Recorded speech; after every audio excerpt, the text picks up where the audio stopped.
tardes a todos los participantes. La celebración y la conmemoración del Día Mundial de la Salud desde la unidad de telesalud del Instituto Nacional de Salud del Niño les damos la bienvenida. El día de hoy vamos a tener una exposición de interés general que todos debemos conocer por la situación que estamos viviendo, la pandemia COVID-19, que trae como consecuencia la necesidad de administración de oxígeno. Por este motivo, le he invitado a la licenciada especialista Rosemary Guamán Talavera para el tema de oxígeno, terapia, usos y precauciones. Con ustedes, iniciamos la exposición con la licenciada Guamán. Puede empezar, licenciada. Buenas tardes público. Soy la licenciada Rosemary Guamán, como ya me antecedió la licenciada Medwa Zamora. En esta tarde voy a presentarles el tema Administración de oxigenoterapia, usos y precauciones. Como sabemos, en las consideraciones generales, vamos a ver que el oxígeno es un gas incoloro, inodoro, insípido, es un poco más pesado que el aire, en el cual también es muy peligroso ya que es altamente inflamable. Nosotros como institución en nuestros servicios de salud contamos en dos formas, ya sea en balones o mediante redes, ¿no? Como se puede observar. Como les decía que el oxígeno es un gas, también es considerado un fármaco. ¿Por qué? Porque necesita las indicaciones precisas, debe de ser utilizado en dosis, en tiempos adecuados, ya que posee efectos adversos que requieren criterios clínicos y de evaluación continua.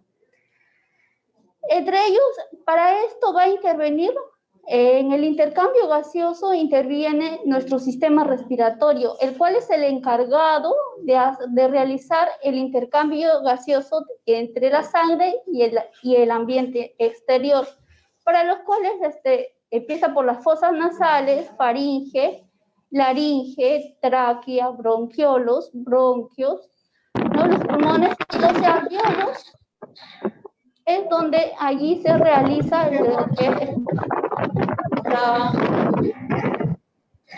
el intercambio gaseoso, viene a ser en los alveolos, ya que el oxígeno tiene que ir o ingresar a nuestros pulmones de la vía, tiene que estar tibio, humidificado, en el cual en la primera parte, ya sea en las fosas nasales, faringe y laringe, se encargan de humidificar, entibiar y humedecer lo que es el oxígeno para que ingrese a nuestra vía aérea. No, todavía. Pídele a la licenciada que apague los micrófonos de todos los invitados. Licenciada, por favor, ¿puede apagar los micrófonos de los invitados? Por favor, están haciendo interferencia.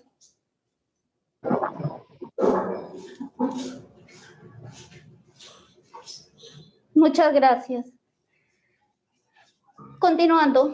Para la administración de la oxigenoterapia se va a realizar una evaluación de la necesidad de oxígeno. ¿Cómo vamos a saber que nos falta oxígeno o requiera una persona, o nuestro paciente, nuestro niño, oxígeno a través de la alteración del patrón respiratorio? ¿Cómo me voy a dar cuenta? Va a aumentar la frecuencia respiratoria, mi niño va a respirar un poco más rápido, como si hubiese ido a una carrera, ¿no? Va a respirar más rápido, va a haber aleteo nasal, van a ver ustedes que las costillitas se van a hundir, ¿no? También va a tener, entre los niños más grandes, ya los niños de 4, 5 años, adolescentes, van a tener la sensación o nos van a manifestar la sensación de falta de aire. También ¿cómo me puedo dar cuenta? Puede ser unos cambios conductuales. El niño se pone irritable, inquieto, o también se pone inactivo, no quiere lactar, no quiere despertar, es difícil de despertar. Después también vamos a ver que va a haber cianosis periférica. Se puede ver alrededor de la boquita. Realmente eso es cuando ya es una hipoxia muy grave. Va a disminuir la saturación. Como vemos aquí, es importante que todos tengamos en casa un pulsoxímetro, ¿no? Para medir la saturación. Nos vamos de frente a lo que es a la oxigenoterapia. La oxigenoterapia es el uso terapéutico del oxígeno a concentraciones mayores de las que encontramos en el ambiente, al 21%. ¿Cuál es la finalidad o para qué? Para tratar o prevenir síntomas de la hipoxia, que ya les refería anteriormente. Entre esto vamos a ver dos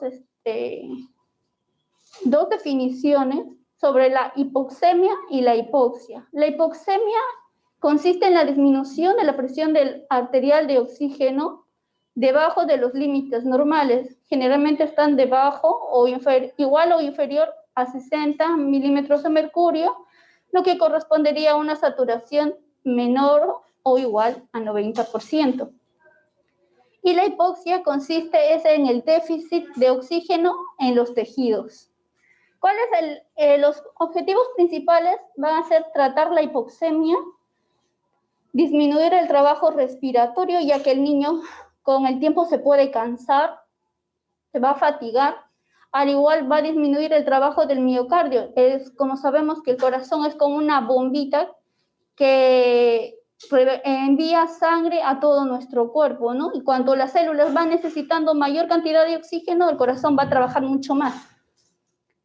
Las indicaciones, como les decía, siempre que haya una deficiencia de oxígeno en los tejidos, es decir, una hipoxia celular, tanto en pacientes agudos o crónicos.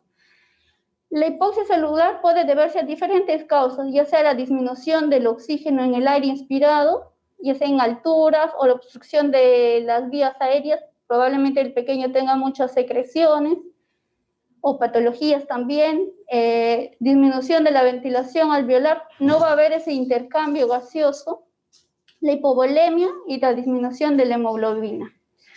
¿Cuál es la finalidad de la oxigenoterapia? Es aumentar el aporte de oxígeno a los tejidos, utilizando la máxima capacidad de transporte de la hemoglobina. ¿Qué quiere decir?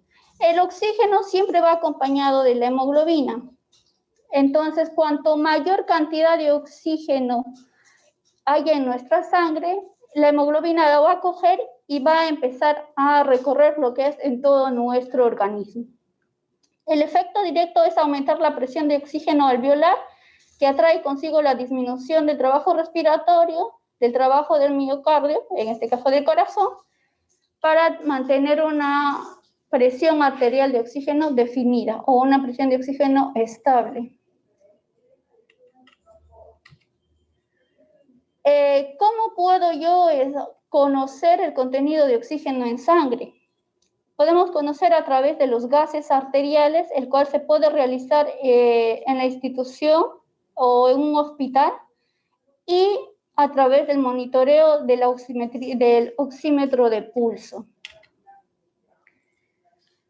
¿Cuáles son las condiciones para administrar el oxígeno? Como les decía, tiene que ser dosificado, ya que se va a evaluar la saturación de oxígeno o la medición de gases arteriales si es que el paciente o nuestro niño se encuentra hospitalizado, se va a evaluar a través de los gases arteriales y dependiendo de eso vamos a ver cuánto de oxígeno necesita el paciente. Tiene que ser controlado, vamos a vigilar los litros por minuto dependiendo del estado de salud del paciente. Tiene que ser humidificado porque, como les dije anteriormente, tiene que entrar un oxígeno húmedo y tibio, ¿no?, a nuestro organismo. Tiene que ser continuo, no se debe interrumpir hasta corregir la alteración a la cual conlleva. Entre ellos tenemos el equipo de oxigenoterapia. ¿En qué consta? Consta de la toma de oxígeno. En la toma de oxígeno hay, a nivel central, nosotros en los hospitales o en el centro hospitalario contamos con oxígeno empotrados que nos da a través de una red inalámbrica, nos da nos da el oxígeno a través de redes, y los balones de oxígeno que pueden variar de diferente a la capacidad de oxígeno que puedan almacenar. También tenemos el manómetro, que mide la presión que se encuentra dentro del balón o la toma de oxígeno. El flujómetro, que sirve para medir la cantidad de oxígeno que llega en litros al paciente. El humidificador, que es un recipiente, como pueden ver aquí, en el cual se va a unir al flujómetro y se llena hasta la tercera parte con agua destilada y estéril. El pulsioxímetro, que es un equipo que nos sirve para medir la saturación de oxígeno, el cual se lee en porcentajes, ¿no?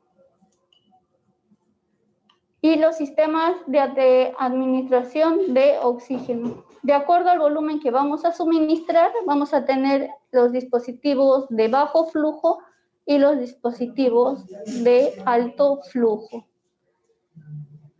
Entre los dispositivos de bajo flujo vamos a tener a la cánula binasal, a la mascarilla simple y a la mascarilla de reservorio.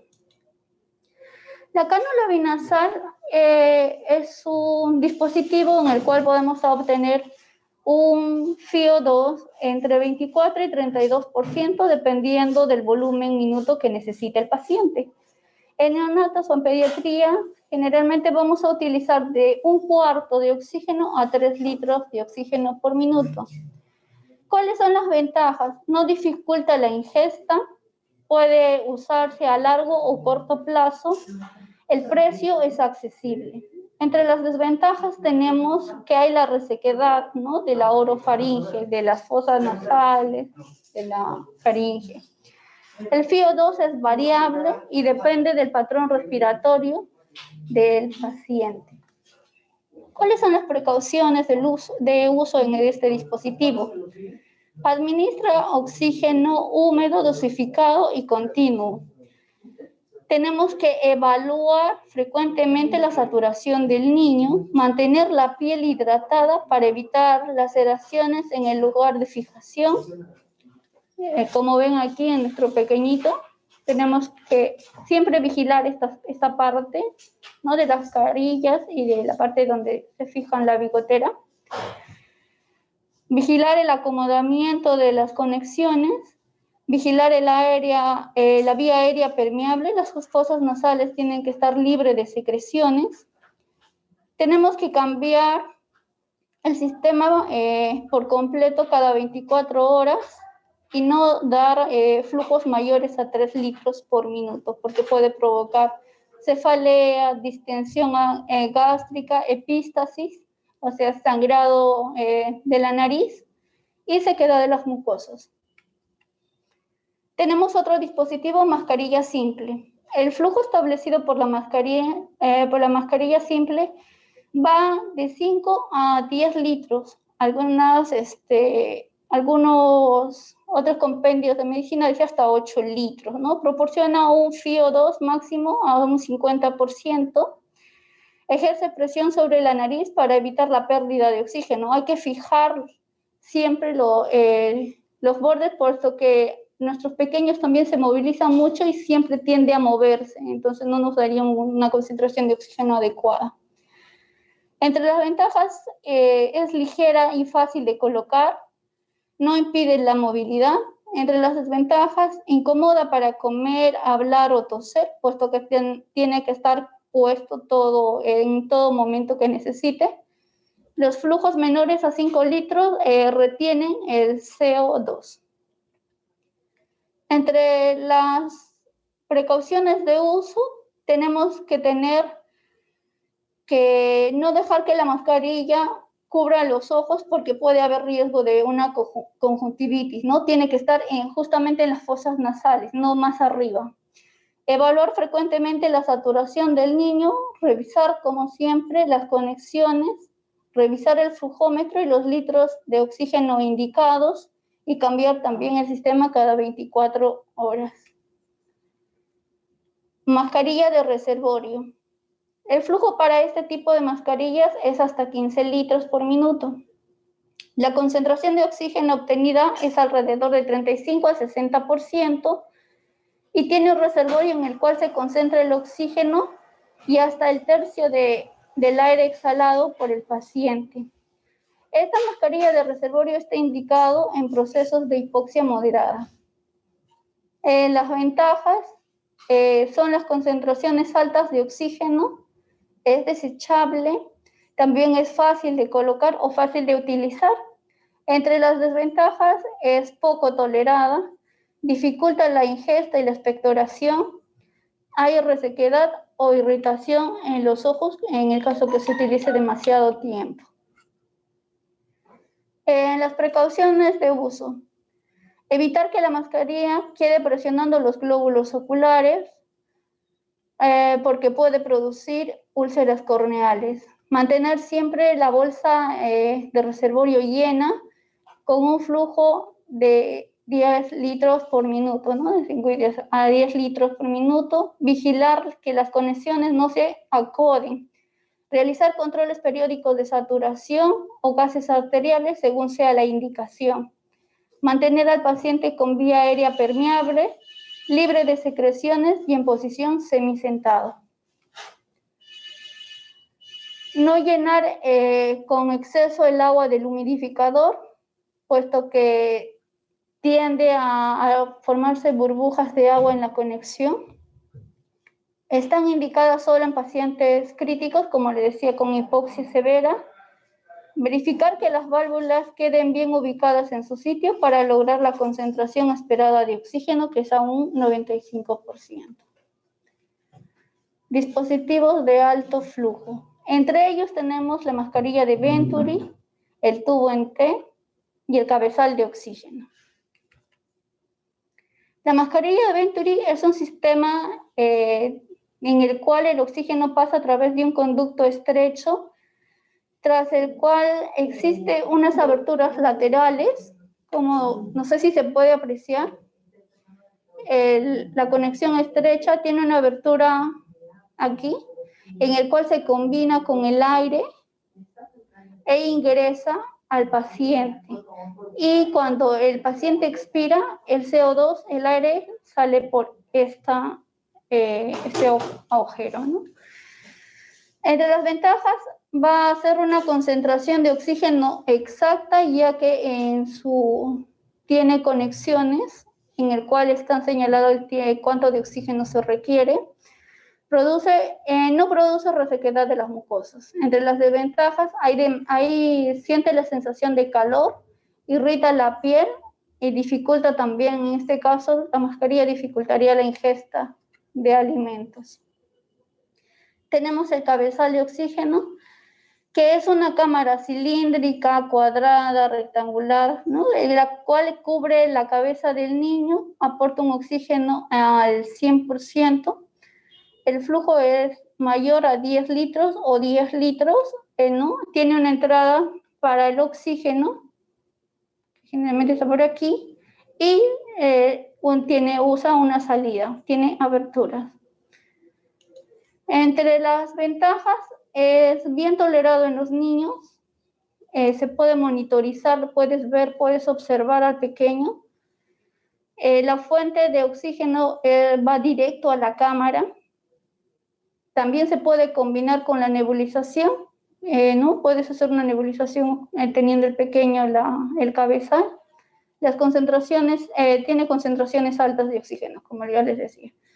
Entre las desventajas, puede haber una mala colocación, hay fugas, el tamaño adecuado al alto grado de humedad va a depender del tamaño que nosotras elijamos, va a depender del paciente, ¿no? Si el paciente es lactante, no le voy a poner un cabezal mucho más grande.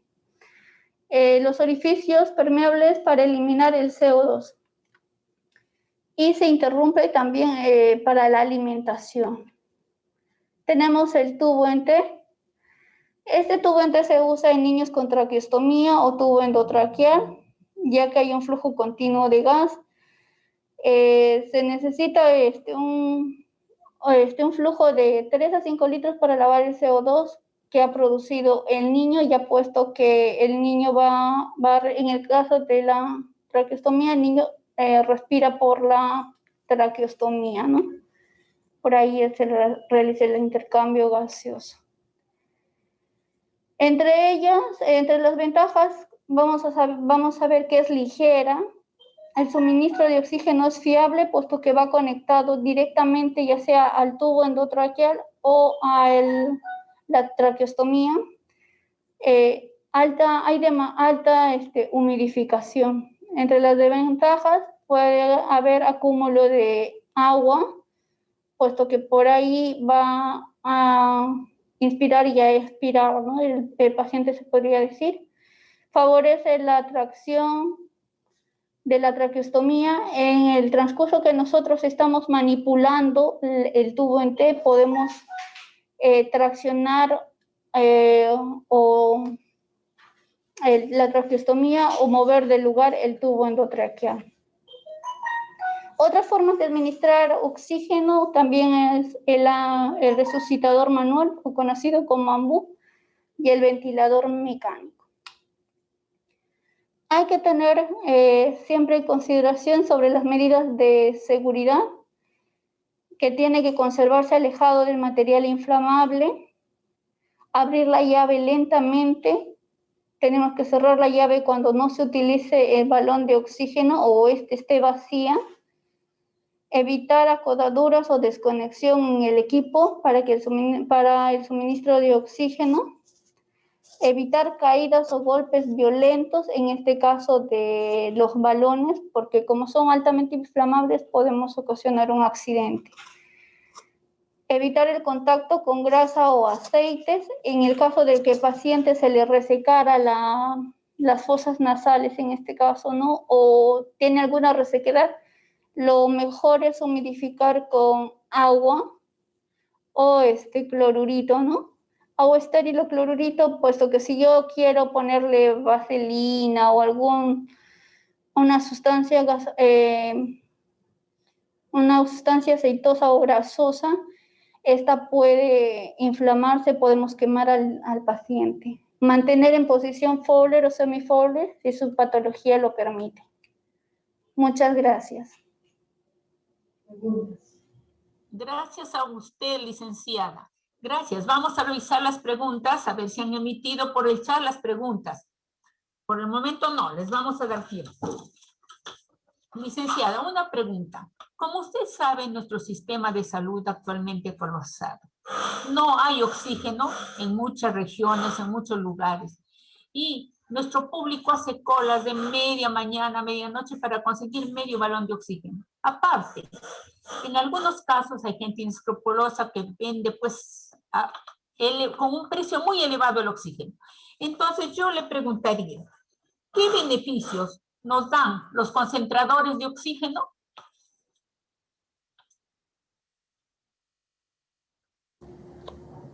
Muy buena pregunta, licenciada.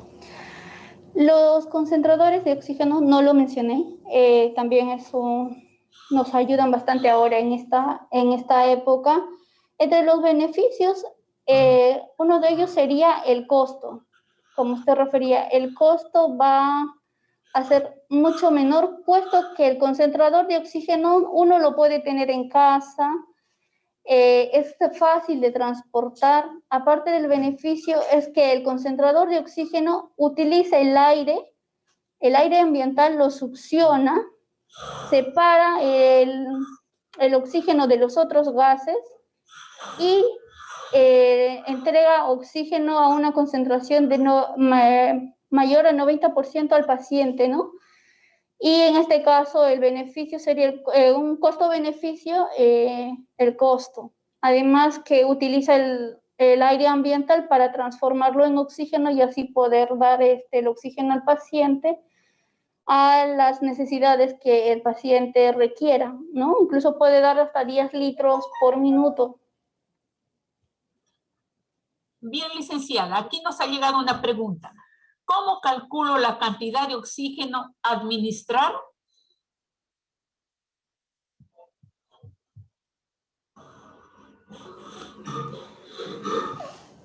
Para calcular la cantidad de oxígeno a administrar va a depender del estado del paciente. Por ejemplo, si el paciente, tú ves que su saturación es 90%, no hay cianosis, no hay distrés, no tiene, no hay jadeo, no tiene esa disnea, no ves taquicardia, no ves confusión mental, entonces no le vas a poner un volumen de oxígeno, siempre lo vas a poner el oxígeno por cánula vinasal, que vendría a ser el 24%. El oxígeno ambiental que todos respiramos es 21%. El sistema de bajo flujo, el que empezamos por cánula vinasal, viene a ser el 24%. Pero ¿cómo yo voy a saber qué cantidad de oxígeno necesita mi paciente o la persona? Es dependiendo del estado del paciente. Y como les dije, el oxígeno no es que yo le dé oxígeno por dar al paciente, es como un medicamento, ¿no? Tiene que estar indicado. Bien, licenciada, nos ha llegado otra pregunta. ¿En qué momento decido cambiar la cánula binasal a la máscara de reservorio?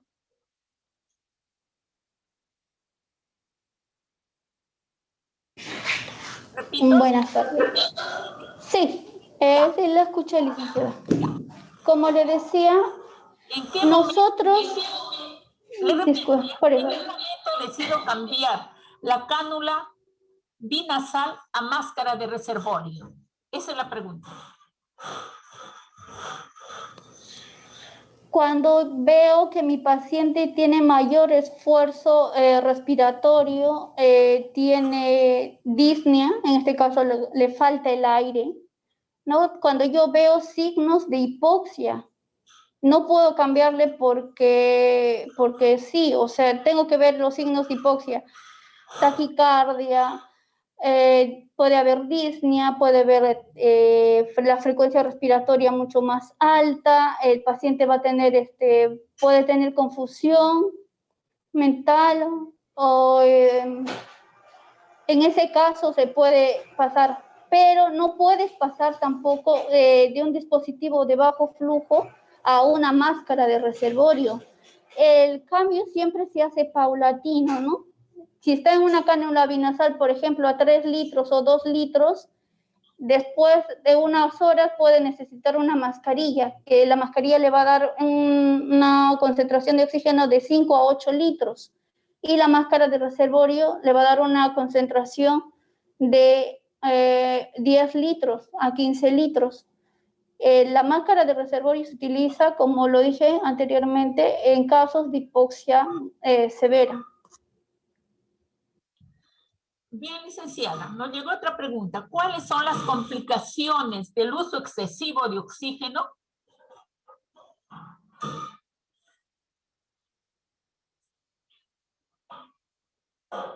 Entre las complicaciones del uso de oxígeno o el uso prolongado de oxígeno, entre ellas va a ser una epíxtasis, va a haber una odinofagia, una rinitis, una irritación de las mucosas, ¿no? Sería lo más sencillo. Puede haber una telectasia por la reabsorción de los gases, tanto el oxígeno y también absorbo el CO2.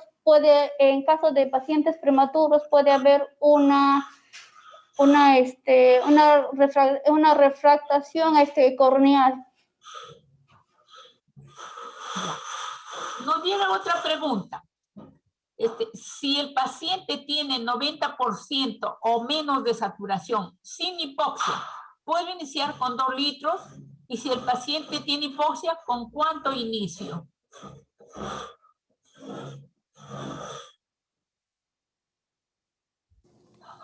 Cuando el paciente no tiene hipoxia, o sea, tú no ves que le falta el aire, puedes iniciar 2 litros, pero para eso, como estás en casa, tienes que tener un pulsoxímetro a la mano, ¿no? Tú le inicias el 2 litros por cánula binasal y ves que no mejora, puedes incrementar hasta 3 litros. Si cuando tú ves que tu paciente o la persona que tú le estás dando el oxígeno no mejora, tienes que ver ya otro sistema otro dispositivo de administración de oxígeno. Podemos irnos a una mascarilla o a una mascarilla de reservorio dependiendo de la necesidad del paciente. Es por eso que siempre tenemos que nosotros estar evaluando a nuestro paciente. Bien, licenciada, por el momento ya no tenemos más preguntas. Entonces, al no haber más preguntas, paso a agradecerle. Gracias, licenciada, por su presentación muy buena. Ha transmitido sus conocimientos y experiencia de su trabajo diario en la atención a los niños de medicina pediátrica del Instituto Nacional de Salud del Niño. Gracias y felicitaciones. También agradecemos a todos los participantes. Gracias, siempre conéctense con nosotros lunes, miércoles y algunos viernes para recibir temas de interés. Además, los invitamos a conectarse con nosotros y seguirnos a través de nuestro canal de YouTube, página web de Telesalud del Instituto Nacional de Salud del Niño. Todos estos temas estarán allí y ustedes van a enriquecer sus conocimientos. Gracias y muy buenas tardes a todos. Gracias, licenciada. Muchas gracias, licenciada. Gracias.